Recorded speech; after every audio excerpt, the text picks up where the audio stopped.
The views and opinions expressed in this podcast are simply that, opinions. All are presumed innocent until proven otherwise in a court of law. Sensitive topics are discussed. Discretion is advised. This decapitation was a post-mortem event, so yes, after death. I believe your term was homicidal violence. Yes. But you can't tell us how this person died, correct? That is correct. It was a single, straight blade of some sort. And then the second one is a mechanically powered saw. The severed head was not there. There wasn't, I should say, hardly any blood spatter or anything throughout the room that you may initially think due to the fact that the head was missing. The love triangle beheading trial resumes today out in Las Vegas. We're taking a closer look at the timeline. Could defendant Devyn Michaels really have pulled this gruesome murder off?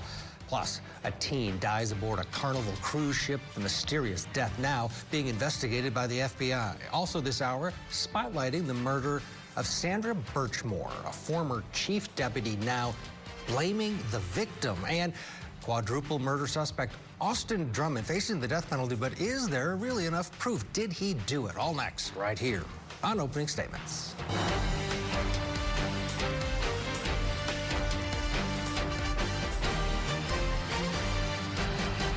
Good morning and welcome to Opening Statements. I'm Ted Rollins in for the week for Julie Grant. Good to be with you on this Wednesday. Busy day here at Court TV after the Veterans Day holiday. The courthouses are all back up and running. Big day in Vegas as the case against the former porn star continues. We're going to preview that, what's coming up and what we've seen so far. Plus, that mysterious death on the cruise ship. 18-year-old high school senior dead. The FBI is involved. We'll get into that as well. Let's start, though, the morning as we always do with the Daily Docket.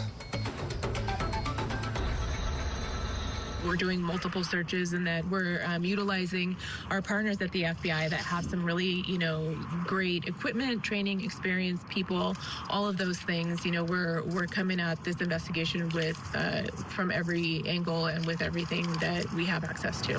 We have not been able to locate the child as of yet.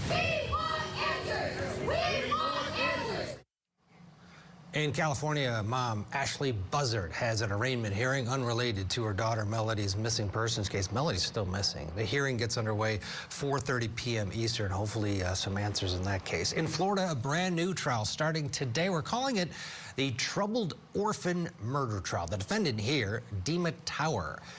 He's accused of brutally murdering his adoptive parents, Jennifer and Robbie Tower. Opening statements begin in that case, 9 o'clock Eastern time. We'll watch those together. And in Nevada, the state's case continues in the love triangle beheading trial for Devyn Michaels. And that is our lead story this morning on this Wednesday. Did the defendant have time to pull off this gruesome murder? Talking about a beheading here. The former porn star accused of bludgeoning and beheading her ex-boyfriend, Johnathan Willette, in a love triangle. Remember, she murdered the boyfriend who fathered her 2 children. Then she married his son from a previous marriage. Devier is his name. The defense says Devier, he's the man with the motive. He's the man. He's the guy with the power tools. He's the guy that did it. Investigators say that Michaels said that the victim spent the day together, that she spent the day together and with him, and then left him in the garage around 9 o'clock. The problem is the digital data. It always comes back to haunt these defendants. Michaels moving around the night of the murder, and it is all there. Let's take a look at the timeline. 10 o'clock, victim's phone last recorded at his home. 11:30, victim's phone, final cell tower record at the murder scene. This is at the murder scene at his house. 2:04 a.m. now, Devyn's Nissan Armada and her phone, plus the victim's phone, all leave the murder scene. A little bit later, 2:28, that Nissan Armada stops at the CVS pharmacy, and this is the big problem for her. A solo female driver is confirmed via surveillance video. 2:42 a.m. surveillance shows the Nissan arriving at Michael's home. 2:44 vehicle system records the end of the trip. 2:45 victim's phone arrives at Devyn's phone. All that Google Wi-Fi data. Bottom line is they seem to have her. Let's bring in criminal defense attorney and civil rights attorney Casey Early. She's with us this morning, and criminal defense attorney Franz Borchardt is also with us. While interviewing Devyn, Franz, the problem here, because if you look at this case, you're thinking, there's no way this lady pulled this off. How could she have murdered him, chopped his head off with a power tool, and then gotten rid of the head? But the surveillance video, the phone, the tracking, it does lead, it seems, to her. Your thoughts? So if you're defending her, you've got to continue to hammer that you can't check common sense at the door, and despite all this overwhelming evidence that seems to indicate that she did something, it doesn't just allow for us to leave common sense at the door. And again, Ted, sometimes the case is you make arguments and you do the best you can as a criminal defense attorney, but man, oh man, is the forensic evidence really damaging. Yeah, and Casey, what are your overall thoughts of this case, and specifically the phone, the tracking, the surveillance video at the CVS, and how it does really seem to implicate this former porn star? First of all, when I think about all of the evidence that's against her, I'm wondering, why are we even here? And then I remember she had a guilty plea, and during the plea colloquy, she was so emotional that even the state was willing to tell the judge that they wanted that plea to be withdrawn due to some issues that could have possibly came forward during the appeals process if she would have taken this plea. There's overwhelming evidence, and there's a thing called corpus delicti, where you just can't use the confession unless you have independent evidence that the crime has been committed. And there's overwhelming independent evidence. Just like you stated, we have the cell data, the forensic evidence, we have the motive. Everything is there to point to her. So you may not know exactly how he died, but we know that she was capable of doing this. She had the motive. And, the cleaning agents, why do these defendants try to clean up such a gruesome crime? It just suggests that a crime was committed, and a host of other forensic evidence. So we know that not only is the confession coming in, but all of that overwhelming evidence to secure a conviction. Yeah, I mean, a headless body, she couldn't deal with that. They found that. She took the head. She actually did a pretty good job of cleaning up. Take a listen to this investigator saying, no blood spatter here, pretty good clean job. Was there anything unique or interesting about the blood that you saw at the scene? The blood at the scene was primarily limited to the space of the bed itself. The way that the body was positioned on the bed, the torso and the neck were up towards the edge of the bed, and then the severed head was not there, so the neck was exposed.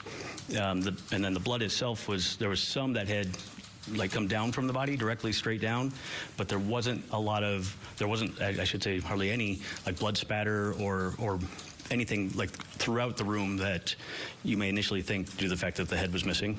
And just to be clear, there was no blood spatter that you saw? Correct. Franz, the defense, or the defendant, told investigators initially that she was giving him a massage, and she has this plea deal. She was all in on.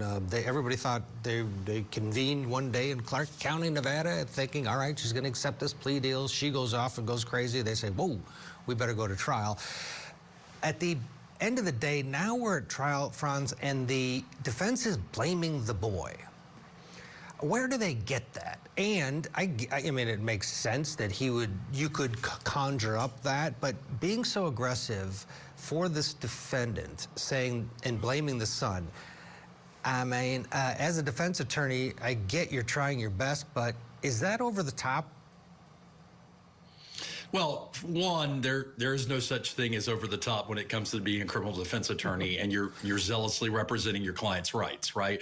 And there may be a lot of different things at play, so the viewers understand it. You may be dealing with a client who is insistent on that defense, and even though the defense attorneys get to make the decision and the call on that, look, if you're trying to paint the Sistine Chapel with crayons, Ted, you do as good of a job as you can do. Now, is it distasteful? Is it emotionally traumatizing to the surviving family? Sure. Absolutely. Unfortunately, that's the trade-off of the justice system is sometimes, while we're zealously representing our clients, sometimes we do things that are emotionally insensitive to the surviving victims' families. And that is just a necessary evil of our system, our adversarial system. And like I said, is there ever such a thing as over the top as a defense attorney? Well, yes and no. There's a moment where Devyn Michaels is speaking to police, and her son, or child, brings the cell phone, which has blood on it, to her of the victim. Take a listen. While we were interviewing Miss Michaels, we are engaged in our conversation. To be honest with you, I'm not sure which of the daughters, their names I still get mixed up. She had approached the window, and she has the cell phone that we believe is the one we previously saw in the driveway. And she says, "Mommy, here's Daddy's cell phone. That's why he didn't answer." There was a physical reaction from from Devyn, and she takes the phone, she hands it to us, and she made a comment, "This should help you." And then that's pretty much changed the tone a little bit to casual conversations to then it became a little bit more flustered. Okay. And is it at that point where you noticed the blood on the phone? Correct. Casey, another bit of evidence against this defendant and the awkward interaction with the daughter. If she takes the stand, the jury gets to hear about the plea deal, right? Or what she has already said to police about this? Casey? Oh, Casey is frozen. We could read her mind, Franz, or you could just answer that question. So generally, the plea colloquy, if she made admissions during the plea, unless there's a law that says that stuff's not coming in, it's fair game if she takes the stand. But if she takes the stand, is the defense response going to be, "Hey, look, I'm emotionally unstable right now, and I would have told you where Kaffa's body is, and I would admit to any crime because I'm so emotionally unstable." Now, in the absence of some kind of expert testimony to support that, it's going to look really bad, right? And I would hope that she doesn't take the stand. The defense attorney in me hopes, Ted, that she doesn't take the stand, but who knows? Who knows what's going to happen? Yeah, I mean, she seemed to be off the rails in that pretrial hearing, and she may insist that she wants to get up there and explain the things that has been done to her, because she had some accusations against the prosecutor saying basically that you're changing everything and lying. We'll see. The boy, he took the stand. He wasn't stellar. He was uncomfortable, and sometimes uncomfortable comes across to a jury as you're hiding something. He was just, sometimes he was confused with questions. He denied having anything to do with the murder, but he just wasn't. And you get it. He wasn't comfortable. He's being accused of murdering his father. Do you think they have a chance with this defense that this kid did it? And here's why: because he has access to power tools. He's a man, and he had the rage and jealousy because he was in love with the porn star, and he didn't want his old man taking his girl back. I mean, is it possible that it could work? Maybe. Is it probable? Unlikely. And look, again, having tried cases where there's not a lot of room for defense, you do what you can. But I just don't see a jury buying it. And look, the prosecution can clean up the whole the testimony not being necessarily as if he were an expert witness, having testified 1,000 times, by talking about how people get nervous. And people get nervous, and when they get nervous, they do things, and it doesn't mean they're lying necessarily. It just means that they're nervous. And, and it just doesn't make sense that this kid did it where there's so much other overwhelming evidence that suggests that she did it. Yeah, just you need the jurors to put that CVS video on loop in their head. A lady in a car at 2 a.m. with both phones, hers and his, and no one else in the car. Big problem for the defense. They'll be back at it 2 p.m. Eastern time, 11 o'clock in Vegas after that Veterans Day holiday yesterday. Coming up on opening statements, a story that is making national headlines. It's a heartbreaker. A teenage girl goes on a cruise her senior year in high school, She ends up dead. The FBI is investigating. We'll talk about the mysterious death when we return. And Sandra Birchmore, a liar? Well, that's what a former officer is saying about the 23-year-old, the latest in her Massachusetts murder case.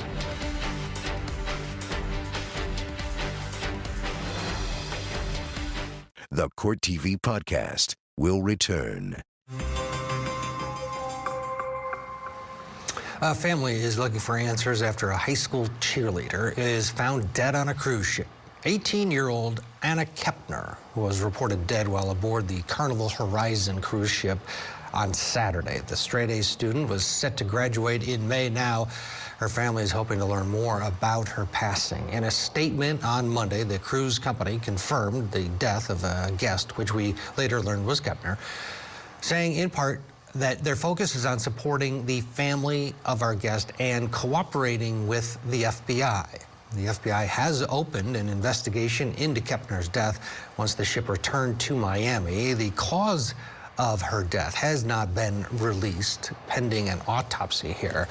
So what are the next steps in this investigation, and what happened? I mean, it's a mystery. You've got an 18-year-old in seemingly good health, goes on a cruise ship, is getting ready to begin her adult life, and now she's dead. And there are questions.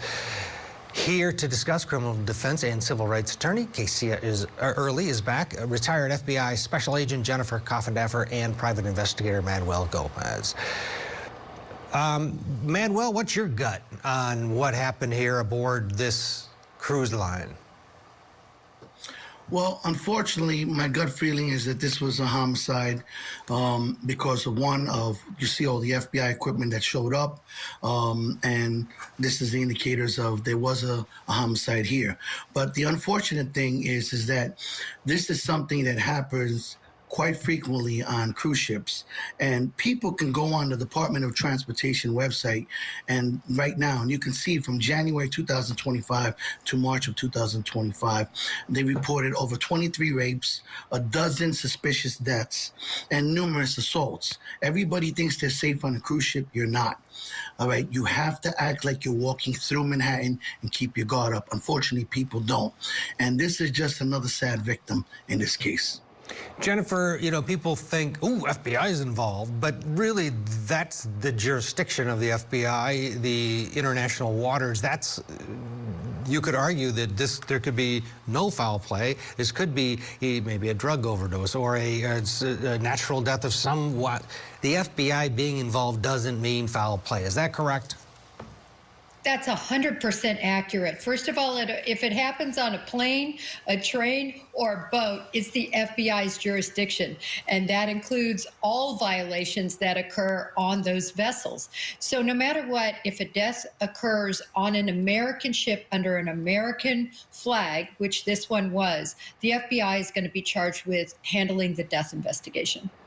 The investigation really, I mean, a part of this is obviously the autopsy, which apparently has not either been done or the results haven't been publicly released yet. Casey, what do you take away from this? Because it does seem so odd that an 18-year-old who just ends up dead on this cruise ship, it's not like, you know, she had documented health problems that anybody's heard of.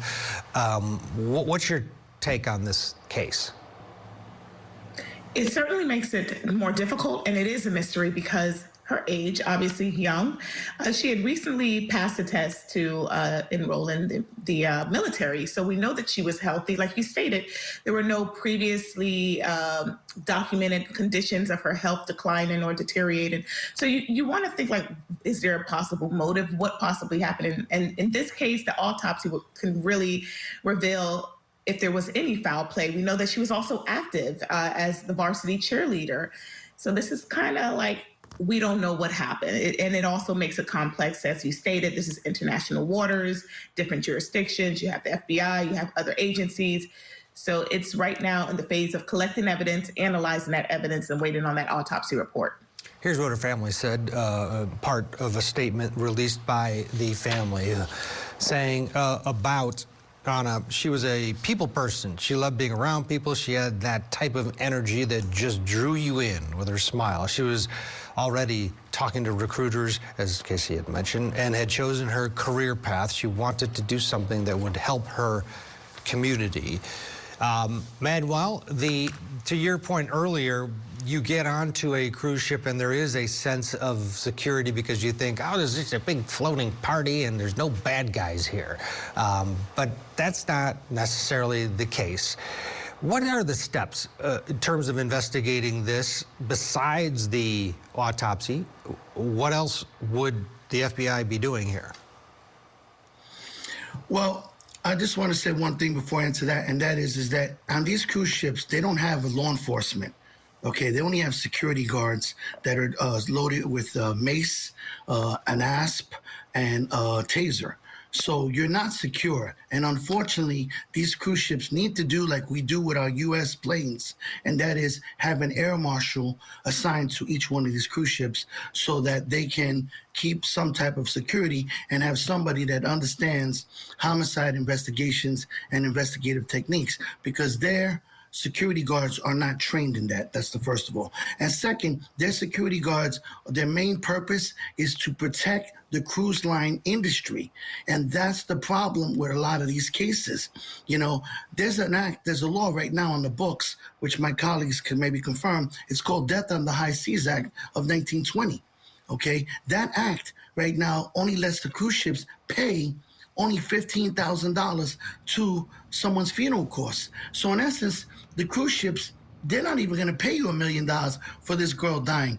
And like the other people said, she's 18 years old. She's strong and healthy as a horse. This girl, in my professional opinion, was murdered. This was not that she just laid down and went to sleep and died.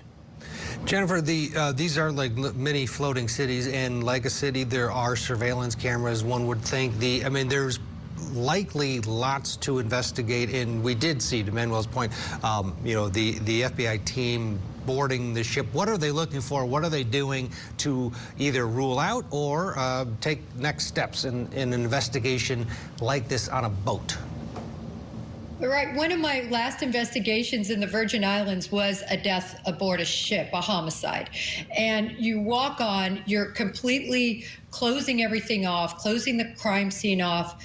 They're going to have a cadre of individuals to help conduct these interviews because so many people, there are so many potential witnesses, and also the video footage is going to be looked at. But I'll tell you what, having done one of these cases, this video footage is difficult because it doesn't shoot every square inch of this boat. It's typically not on the balconies. It's typically not on every stateroom. And so there are a lot of crevices and nooks and crannies that sometimes you can't get the footage that you actually need.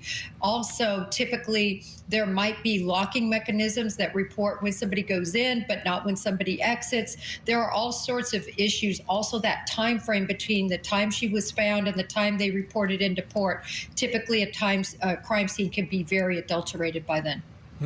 Great insight there. Yeah, things you don't think about. I guess for privacy reasons, it's not like there's a camera in every room. The hallways, all that. We'll see. Right now, waiting on the autopsy, and we're waiting for any developments. We'll continue to monitor. Manuel, thank you. Enjoy your Wednesday. Still to come, a former cop playing the blame game when it comes to Sandra Birchmore. Plus, it's critical that the public know that, one, this is not a random act. There was an act after the event that we believe shows some humanity. And so we're appealing to that piece. As inhumane as the situation is. Austin Drummond, quadruple murder suspect facing the death penalty. Did he do it? Was he alone? Other people involved? We'll break it down. Stay with us.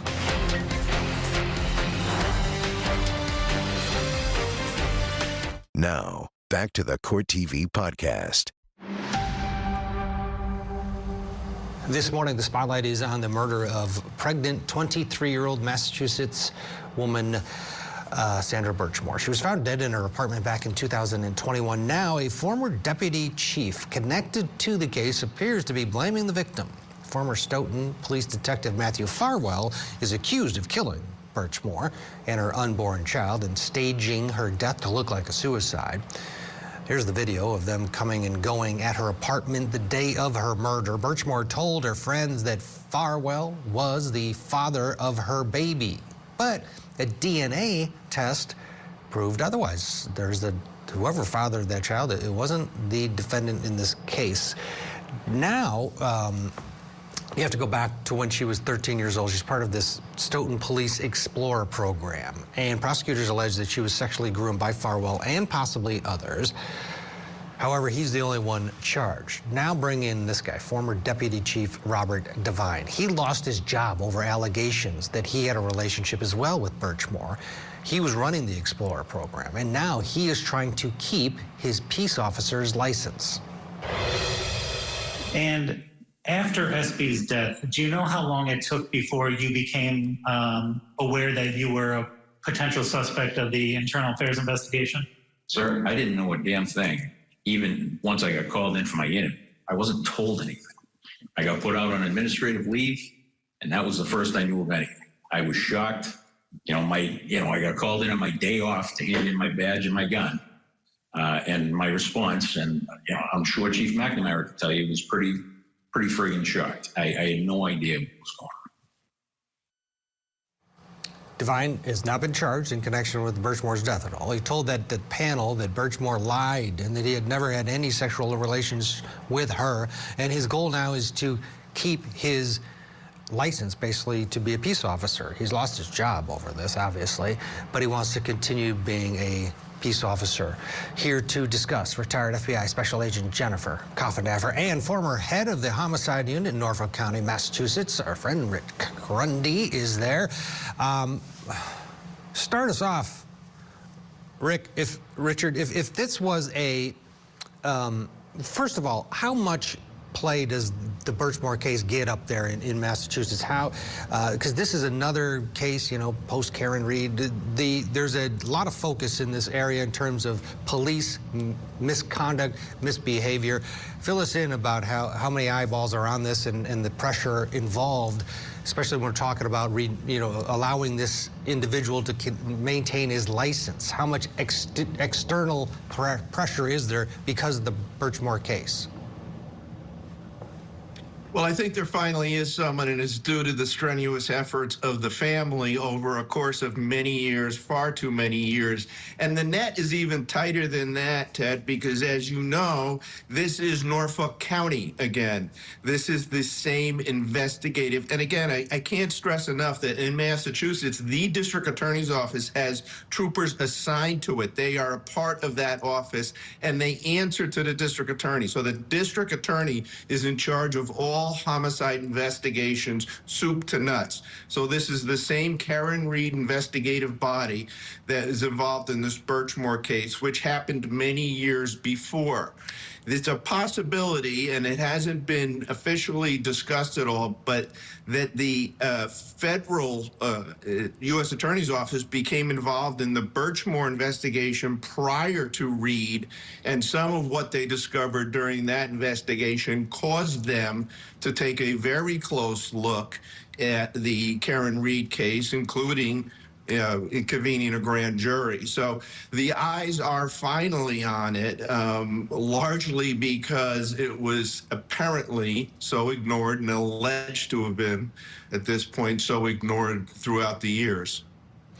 Jennifer, this video showing the defendant, in this case Farwell, going in and out, this was ruled a suicide, and it's sort of swept under the rug. And now it is front and center. Now we do have a defendant. What's your take on Robert Devyn trying to maintain his license to stay? He's never going to get his old job back, but he wants to still be in law enforcement.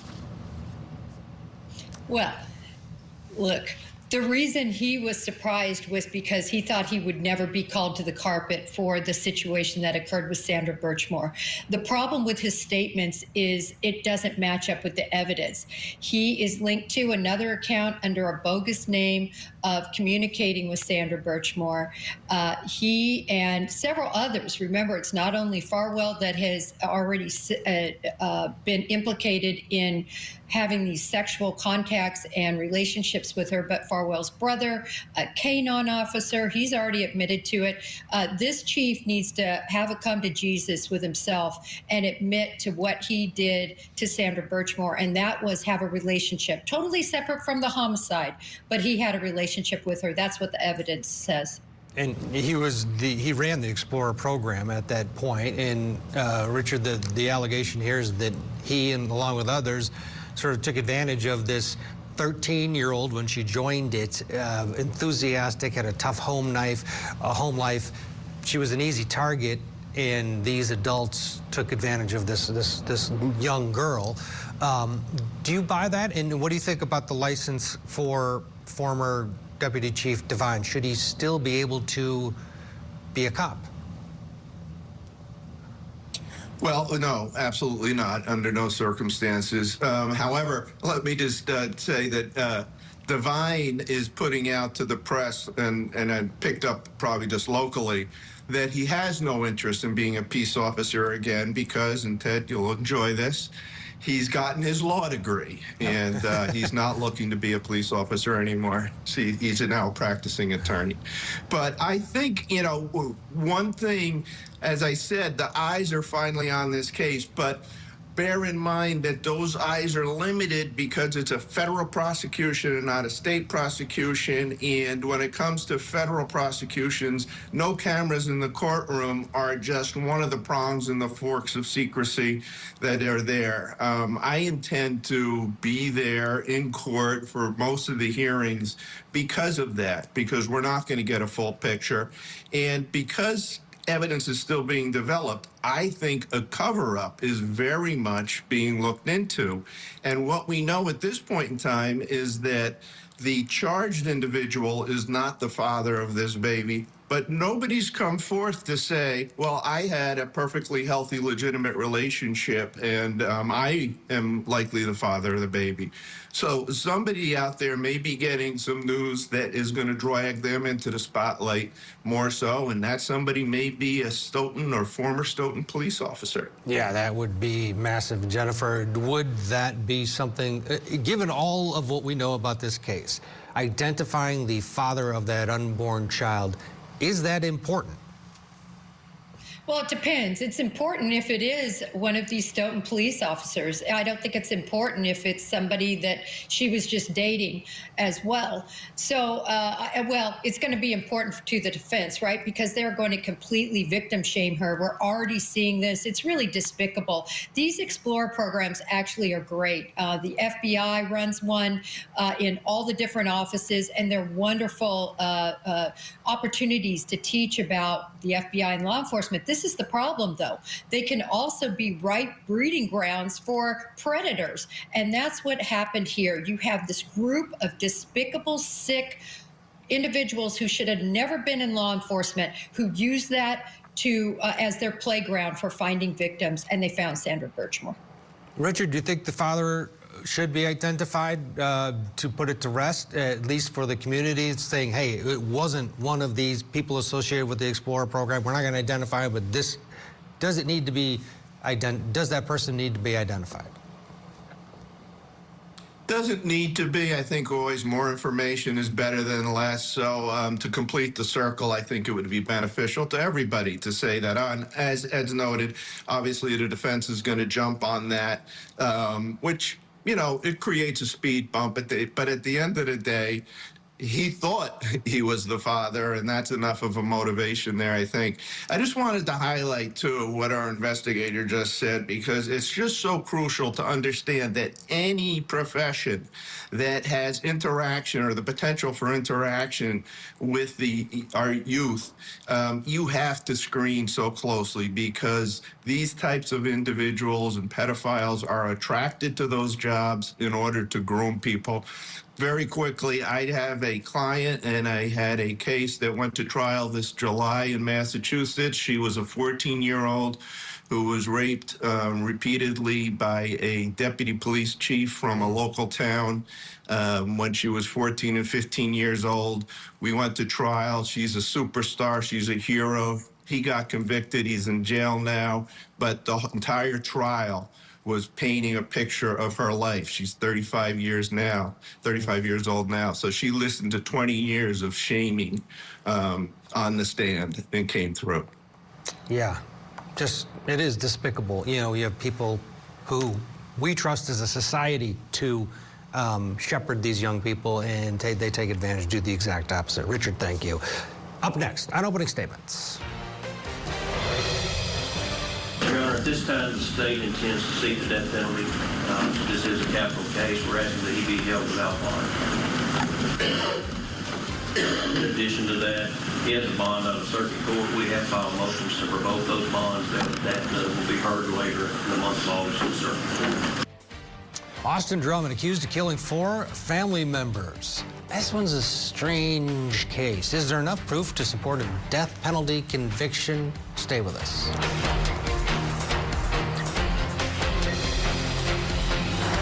This is the Court TV podcast.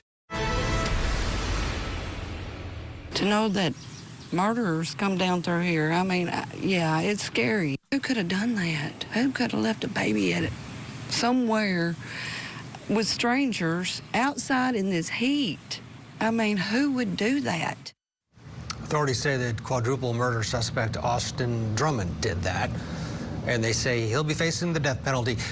But did he really do that? Lake County District Attorney General Danny Goodman tells Court TV that Austin Drummond has also been indicted on 4 counts of first-degree murder, 4 counts of unlawful possession of a firearm by a convicted felon, aggravated kidnapping, and possession of a weapon during the commission of a dangerous felony. He's accused of killing 4 family members. It's horrible. Then taking an infant and not killing the infant, abandoning the infant in Tennessee, basically saving the infant's life in this chaotic situation. But the questions people have is, could there be other people involved? We know he has a history with the Vice Lords gang, and he was exposed as a prison snitch.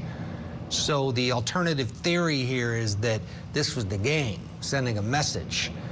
Now, Austin Drummond, not exactly a model inmate. He says his behavior behind bars in the local jail includes covering his cell door with feces. And guess what? And he's been a problem. He was moved to a state prison while he awaits trial. Very rare you see that. We saw it in the Richard Allen case up in Indiana. They moved him to state prison, not because of his behavior. There was a question of why they moved him. But in this case, they didn't feel comfortable with him in the county jail, so now he's at the prison. He's facing the death penalty. Criminal defense and civil rights attorney Casey Early is still with us, and criminal defense attorney Franz Borghardt. All right. Death penalty. He does have this weird, like, okay, he saved the child, so people maybe think, Franz, you shouldn't charge him with the death penalty. You shouldn't go after the death penalty because of that one good deed that he did. What are your thoughts? So in our country, in most of the states at least, 1 vote for life is enough. 1 vote for life in the penalty phase is enough to give someone life in jail and not the death penalty. And that vote for life can be based on any mitigator, any reason under the sun that one juror wants. And to your point, Ted, that one saving grace of this individual might be enough to get that 1 juror to vote life. It certainly doesn't necessarily exclude him from being a candidate to being prosecuted for the death penalty. And look, I'm not saying that at some point they won't offer him a plea for life, but he's in a really, really precarious ship right now that has a lot of sinking holes and leaky parts to it. So candidly, if I'm on his legal team, I'm trying to find any reason in the world to get to life. Yeah. Casey, he's got the state trying to kill him. Apparently the Vice Lords, maybe, because he's a documented snitch. He's in a world of hurt. Do you foresee this thing maybe pleading out before trial? Because on the other, from the state's standpoint, this gang activity and him being a snitch it could be used by someone like Franz, who says he'll do anything for his client, to create some reasonable doubt, right? That maybe the vice lords did it. This was a statement. Who kills their, cousins and their relatives? Your thoughts? That's what I'm thinking. I mean, you don't need motive, but you certainly need to prove your case, each and every element, to the exclusion beyond a reasonable doubt. So what are the elements and what is the evidence that's attached to it? I mean, this is a good case for the defense if you want other alternatives, other explanations. Like you said, the vice lords, that's a gang. They're known to kill relentlessly, and they're known to do that to family members that are closely attached to their subject. And then you have that he was also a prison informant for law enforcement. So who knows who could have had a hit out for him? So there's so many holes that the defense can poke into the state's case in chief that can possibly save his life. But on the other side, if he is found guilty, I don't see the fact that he, quote, saved the baby is sufficient to spare his life, because he took 4 lives, right? So if the death penalty is not enough for being found guilty, although I personally do not believe in a death penalty because we know that the system is flawed and there's innocent people that are found guilty all the time. But this is the law that we live in, and if he's found guilty based on the overwhelming evidence, then that may be sufficient for that, because there were 4 lives, and condolences to the family. Yeah, absolutely. One would think on paper there is that.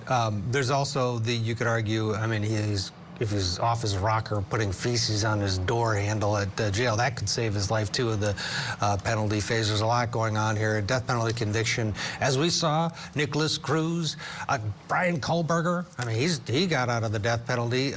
It's definitely not a slam dunk by any means. Let's listen to the defendant in court saying, I want a speedy trial.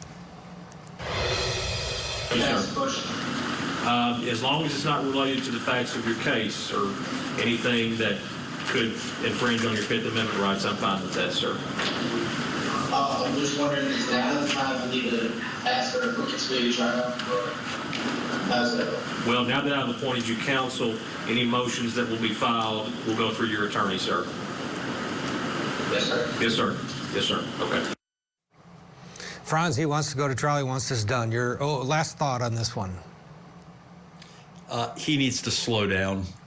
This idea that he needs to go to trial quickly and speedily, while it sounds very, very great, if I were him, if I were advising him, I would really encourage him to slow his roll and let the system play out. He's not going anywhere, Ted. He's not getting out of jail anytime soon. And expediting a conviction and possibly a death sentence is not something that I would encourage him to try to accomplish. Yeah, one would think that time is always going to be on a defendant's side, especially in a case like this, which is so horrific. 4 lives lost because of, according to the state, his actions. Thank you both. Enjoy your Wednesday. Appreciate your valuable time. That's all for this episode of Opening Statements, my friends. I'm your host, Julie Grant, and it's been great being with you. On this show, I am calling out any pants on fire moments in our big trials and true crime stories, and I want you to come along with me. Opening Statements is live every weekday morning at 8 a.m. Eastern on Court TV. Thank you for downloading this episode. Please subscribe, leave a review, and share it with your friends. You can watch past shows anytime you like on CourtTV.com.